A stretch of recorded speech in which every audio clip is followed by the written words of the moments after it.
Após o intervalo, nós estamos voltando com Evangelho e Espiritismo em sua mais simples expressão e fazendo um estudo sobre o capítulo 5 do Evangelho segundo o Espiritismo, Bem-aventurados os aflitos.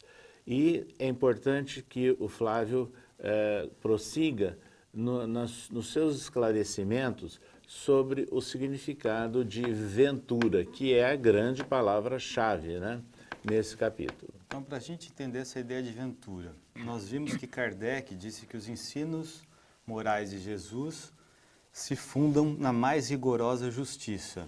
Isso está na introdução do Evangelho segundo o Espiritismo. Agora, por que o Kardec disse isso? Vamos ver o significado.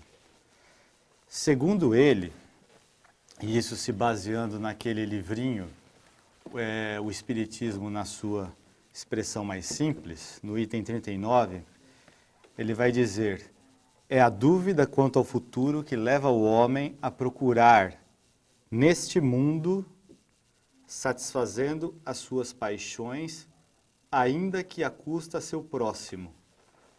Então Kardec diz isso. É isso que está geralmente posto em causa. A dúvida quanto ao futuro. Então, quando nós temos dúvida quanto ao futuro, nós muitas vezes questionamos a justiça de Deus. Então, a gente busca satisfazer as nossas paixões, pondo em causa ou até ultrapassando o limite e invadindo o espaço do outro. Por isso, Kardec ele analisa a questão do bem-aventurado do ponto de vista da imortalidade da alma. Ou seja, ele tenta ver a questão da imortalidade, da questão sobre o viés da imortalidade da alma como aflições terrenas. Ou seja, quando nós estamos sob esse prisma mais dilatado, mais amplo, as bem-aventuranças, justamente com as dificuldades associadas a elas, se tornam remédios da alma. Então, o espírito, quando ele está passando por essas dificuldades, mas um espírito imortal, que tem uma trajetória muito mais ampla e que essa vida é uma gota num oceano, então esse dia de aprendizado perante a eternidade é um remédio para a alma. É algo que serve para o aprendizado dele. Então, Flávio, nesse mesmo livro tem mais um tópico em que Emmanuel chama a atenção que dificuldades neste mundo existem. Para uns em menores intensidades, para outros em maiores intensidades.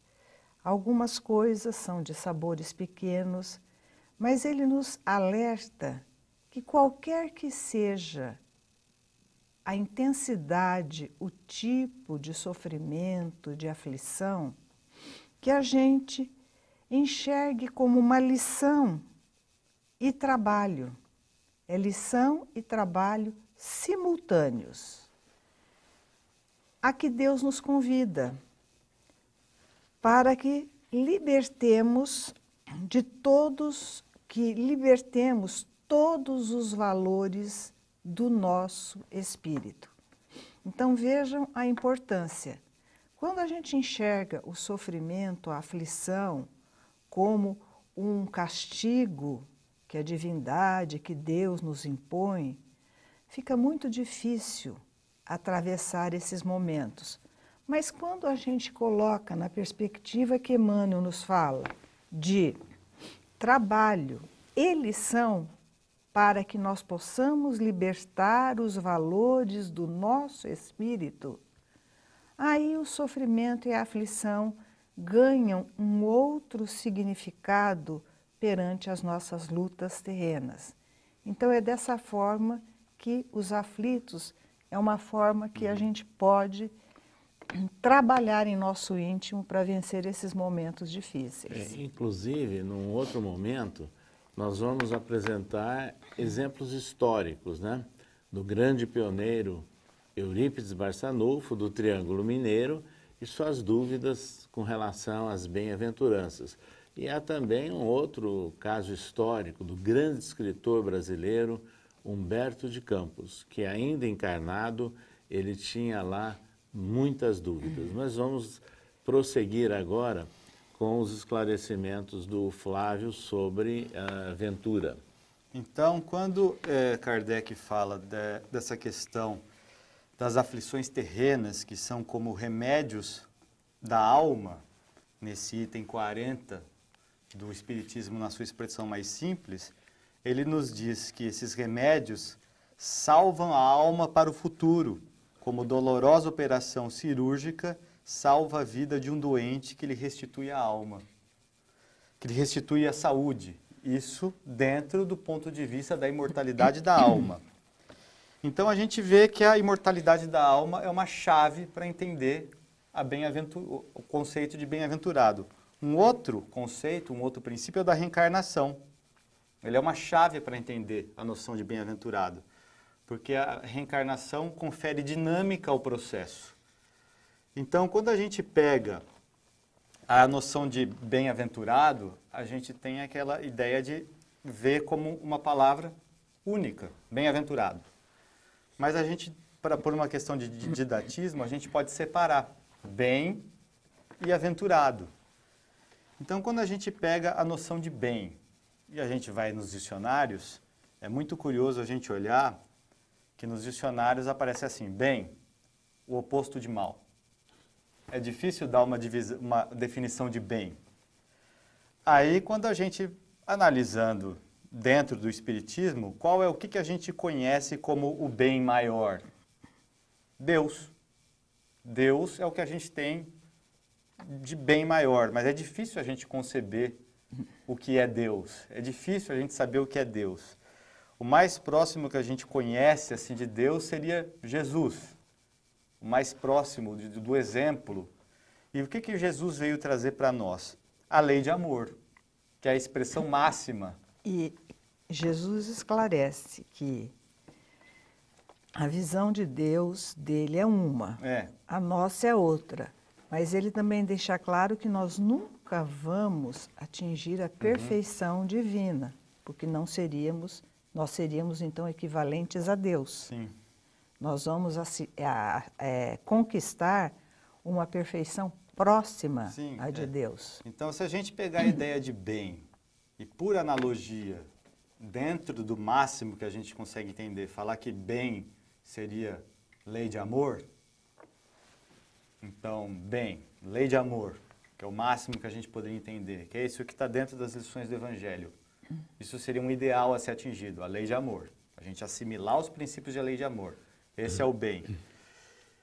E aventurado, por sua vez, a gente pegando um dicionário, os sinônimos associados a aventurado seria aventura, que desdobradamente dá a ideia de destino, nós veríamos que os bem-aventurados seriam aquelas pessoas destinadas ao bem, ou seja, pessoas que se destinam à lei de amor, se destinam a se afinar à lei de amor mediante um processo de uma sequência de reencarnações, uma sequência de processos depuratórios.